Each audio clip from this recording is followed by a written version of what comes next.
Welcome back to Wrestling World. Today we'll be taking a look at the latest updates to Paige's possible return, Peyton Royce's rejected storyline, Lana's apparent jab at Peyton Royce, and more. So let's start things off with Paige. Everyone knows the story. She took NXT and the main roster by storm at such a young age. Paige became the first ever NXT Women's Champion and even won the main roster women's title on her first night on Raw as well. It was clear that Paige was already on a Hall of Fame pace with big moments like that. But then she went through some career-threatening injuries in 2015 and 2016 that nearly ended her career. Paige made a miracle return in 2017 but would tragically suffer a career-ending injury. Paige hasn't been seen in the ring ever since then, going on 4 years now. Doctors even believe she's very lucky to be moving around since that 2017 injury had a scary chance of leaving her paralyzed.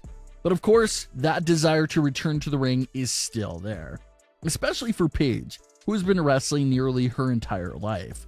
The topic of Paige's in-ring return comes up from time to time, and it's back in the news this week from a recent report. Return rumors for Paige really got hyped up last spring when WWE announced that Paige was going to make a very special announcement on SmackDown and advertised it all week long. Paige couldn't make it to SmackDown due to travel restrictions, so she made her appearance via satellite, and the big announcement was just related to Sasha Banks and Bayley. Many fans were a bit disappointed with that announcement since they thought it was the announcement of her being cleared to compete.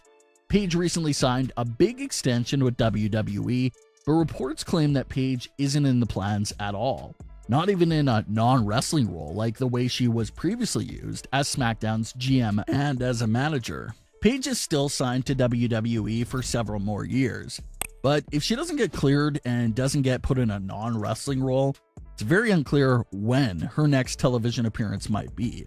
It's already been a long time since Paige was featured on any WWE television program at all.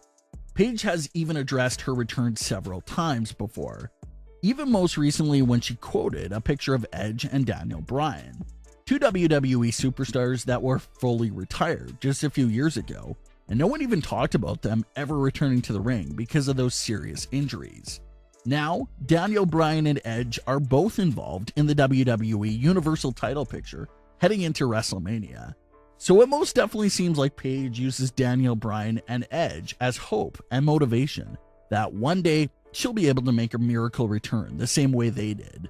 Would you like to see Paige make a huge miracle return to the ring one day?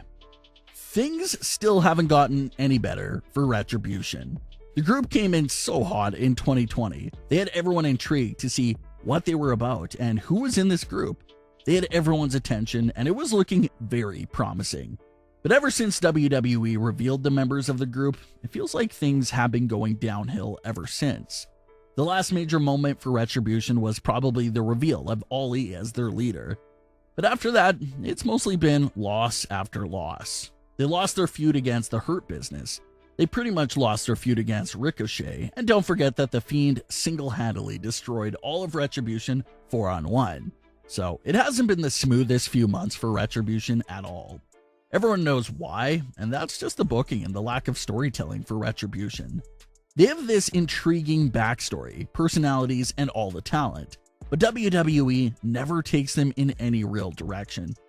Ali talked about Retribution's lack of success in a recent interview with TV Insider and had this to say. The talent is there. The biggest obstacle and challenge the group faces is the why. Who are we? Why are we here? What's our vendetta against WWE and corporate infrastructure? We have not been able to tell that story. Retribution is still an opportunity to be on TV every week. We've done stuff, and everyone is aware who is in the group, but we're not able to address who we really are. I haven't explained why I'm the leader and what power I hold over these people. I like to do so. The fans have been left to connect the dots, which I never like to do. It's a 3-hour show. Stuffing 5,000 pounds into a 5-pound bag isn't going to work. We have to take our time. We're doing the best with the time we're given. Ali's explanation couldn't have been any more perfect. That's the main issue with Retribution. They have no story or real objective at this current moment. We know who's in Retribution. We know Ali's the leader. We know they're angry with WWE, and that's about it. There's nothing else to them right now, unfortunately. Like Ollie said, fans are left to speculate and connect the dots a lot with WWE storylines because WWE leaves out crucial plot points and never addresses them again, and that's what happened to Retribution. Ollie was revealed to be the leader, but we never got any backstory on how that came to be. How did he get in contact with these superstars? Why did they agree to join him? And why does Ollie have all this power over them? We never got any story for that, and we're left to just speculate about what happened off screen. Same thing applies for Ollie's reveal as being the WWE hacker. The hacker was this big, mysterious character that we saw stalking WWE superstars for months. He then disappeared because WWE dropped the story.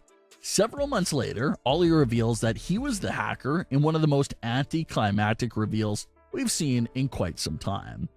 There was no explanation or backstory to Ollie being the WWE hacker and why he stopped doing that. All we got from Ollie was him revealing that he was the hacker, and it was never discussed again. So that's the main issue with Retribution. The members are all beyond talented and gifted. The problem is that they're given no time to tell their story, like Ollie said. If Retribution is ever going to get hot again like they were last year, we're going to need more storytelling segments and just time invested in them.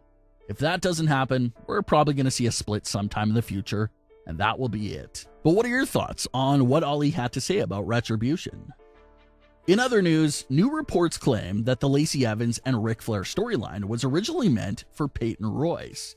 It was reported that it was supposed to be Peyton Royce and Ric Flair having an affair to get on Charlotte's nerves.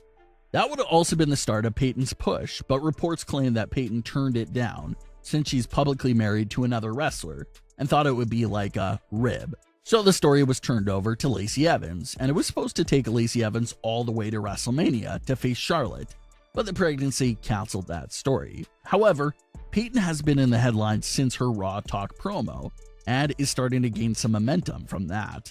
Lana even threw shade at Peyton Royce with a subtweet on Twitter. I see a lot of women complaining about their lack of opportunities, but I don't see them taking no days off. In wrestling training, in acting class, writing, going after it with a smile on their face after being told no over and over again. Having actions speak louder than words.